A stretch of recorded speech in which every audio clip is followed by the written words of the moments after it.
Hey, what's going on, guys? It's K Polo Boy here, back at it again with another drift tune. So today we're going to be doing our 240Z.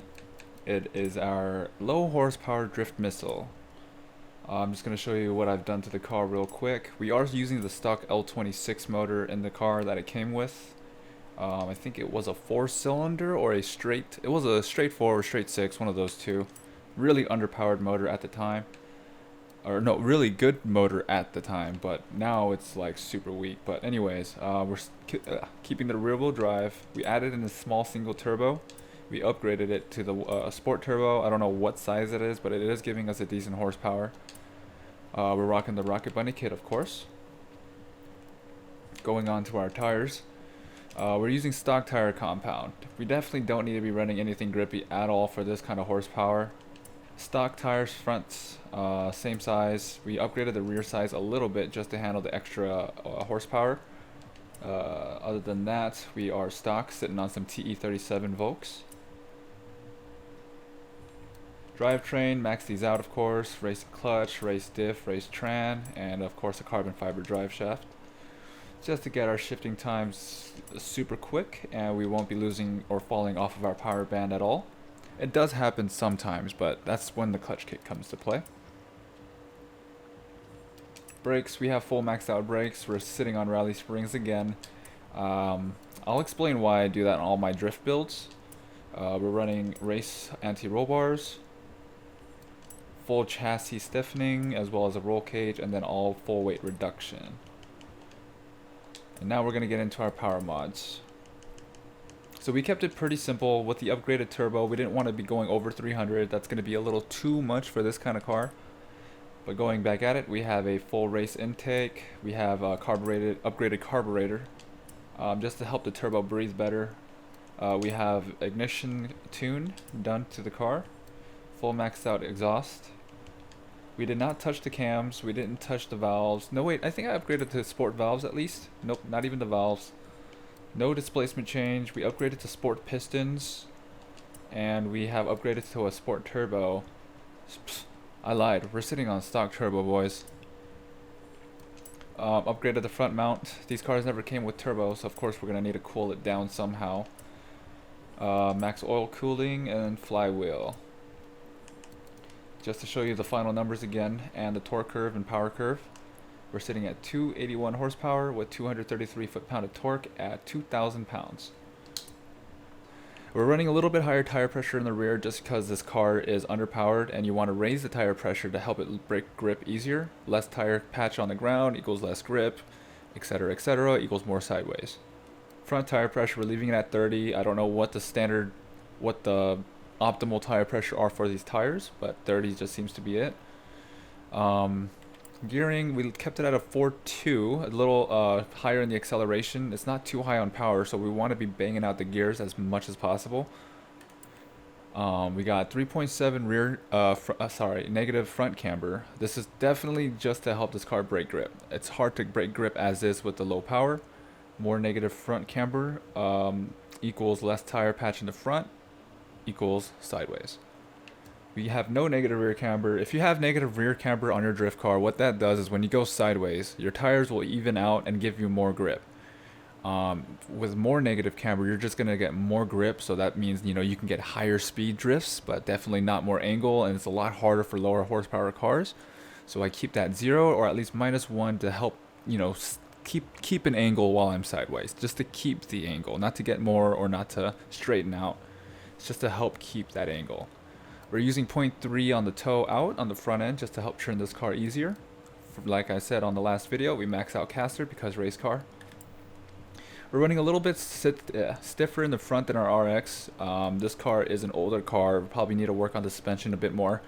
So I had a stiffer front end as well as an 18mm rear end. This is pretty equal balance for kind of drift car setup. Of course, you do want to play with your balance here. Some cars, if you have it like this, will understeer a bit more, so that's when you want to lower your front ARB. But that's something you play with, but this is a good setup for this specific car.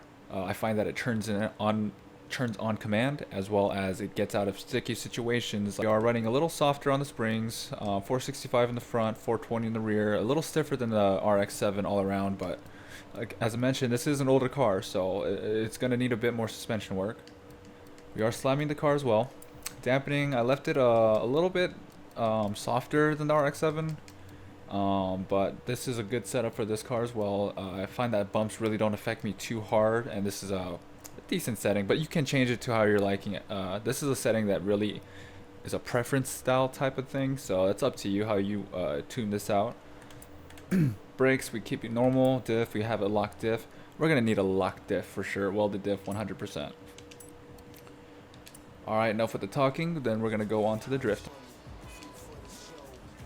Alright, here we go. I'm gonna flip it real quick.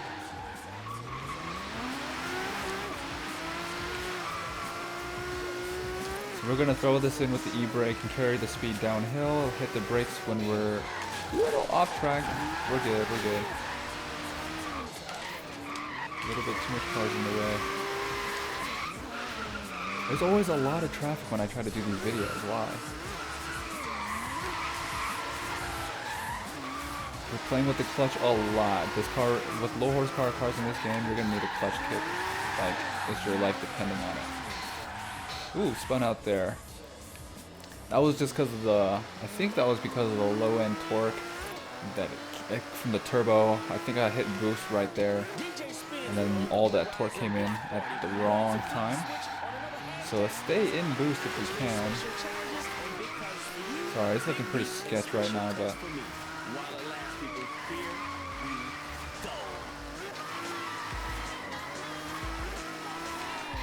as you saw the tack gauge going up like that, that's me clutch kicking, because this car definitely grips up, and when it does, you need to clutch kick it to keep that the rear wheel spinning, just to keep them spinning pretty much. Let's go hit it right here, then we're going to hit our Lebisu section. So we're going to take a left here. We're going downhill, so we're going to keep it in third and smash it. Clutch kick, brake, go into this corner like butter. We're going to see if we can hit the edge. Nope. Usually I use the brakes if I'm going too wide, and the brakes will kind of stop me on the spot, and then I can correct it with the gas.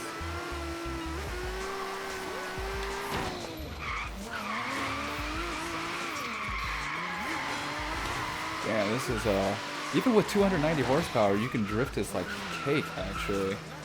Not a problem at all.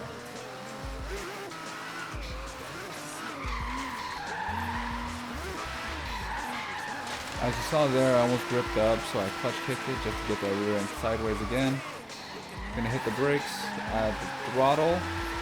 We're gonna keep throttle, clutch kick, back into the corner, brake, clutch kick. We're back into the drift. Straighten out. We're gonna start hooking left. Counter steer, counter steer. Ugliest jump drift 2016, but yeah. This is to show you guys that low horsepower drifting in this game is actually quite fun, and it works. I mean, this is a 290 horsepower Datsun with a stock motor with a small turbo, and I'm drifting this no problem. And I can spin out with such low horsepower. You just gotta be right with the throttle. So, I mean, this game I noticed is pretty fun drifting with high horsepower. But it's a lot more fun drifting with low horsepower just because of all the extra work required. Oof. That was such bad clutch for me. I kind of freaked out there when I carried all that weight. Alright guys, that was just a quick show of the Datsun with a 290 horsepower. With the proper tune, you can actually get this thing sideways easy. But yeah, anyways, I'm going to do another video with another low horsepower car. I kind of like doing these missile builds just because they do require a lot more extra work. Right there, a clutch kick would have been necessary to keep me going, but yeah. Sorry, I'm getting a little distracted right now here. This car is just a little... It requires a lot of effort, but it's fun when you get a good slide going, because it's, you know, how fun is a slide when all you gotta do is just hit the gas? You know, it's you can pull off some good points, but it's like, it's not fun. Clutch kicking, adding throttle when you need to, being timing with your gas, all of that. It just makes things a lot more interesting, in my opinion. Clutch kick, and another clutch kick. Clutch kick. You see what I mean there? Like, it's just a lot more work required, making it a little bit more fun to do in the process. But anyways, guys, I'm done rambling here. I hope you guys enjoyed this drift tune, and I'll be continuing to do some more builds. I hope you guys check them out.